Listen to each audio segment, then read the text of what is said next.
In this video, we're going to learn how to replace HTML reserved characters. HTML comes with many reserved characters. As an example, we've got the less than sign, which we are using for our tags. So if you write a less than sign inside the body tags on the web page, we're not going to see anything showing up. Okay. Another example, if we create a paragraph and write some text in the paragraph, let's say we want to add more space in the paragraph.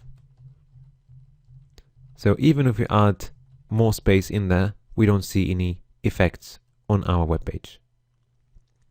So to overcome that, we're going to need to use HTML entities. So HTML entities are special characters which we can write in our code and just make these reserved characters appear on the web page. So let's start with the space example. So the entity we're going to be using here has got a special syntax. So we are going to use the ampersand sign followed by either text or by a number sign followed by a number and then a semicolon at the end. So let's start with the text syntax first. So the syntax for the non-breaking space is going to be NBSP for non-breaking space and then a colon. Okay, and brackets can give you options you can choose from.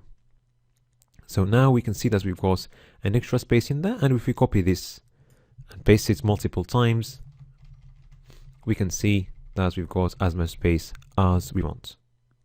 Okay.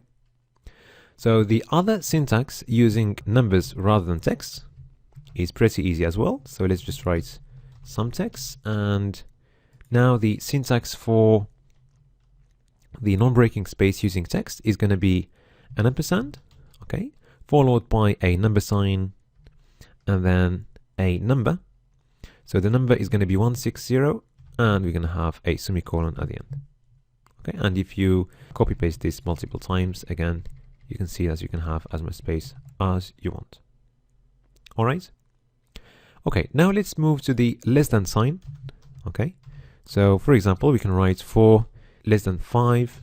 Okay, so again, if you write less than just like this, it's not going to work. You won't see anything and you will get an error. Okay, so the way it works, we need to use an HTML entity again. So if you want a reference of all HTML entities, just type HTML entities in Google. And if you go to the w3.org website, you will see a full reference for HTML5 entities. Okay, so the less than sign is just here. Okay, so you've got a few options here. So either we use text, or we use an hexadecimal number, or we just use a number like this. Okay, so let's try the easy one using text. So it's an ampersand LT colon. I'm going to copy that, Control C and then Control V to paste, and you can see the less than sign there. Okay, one final example.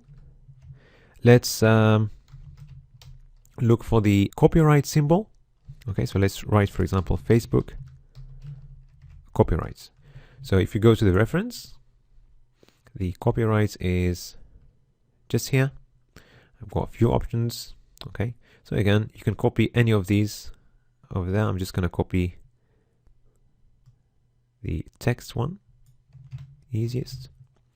And I'm going to paste it there, and you can see the copyright symbol there.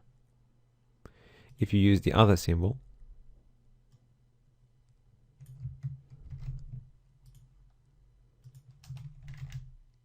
it gives you the same thing. So actually, you can use either small letters or capital letters if you want to. Okay, and the same thing for all the other HTML entities. It won't change anything.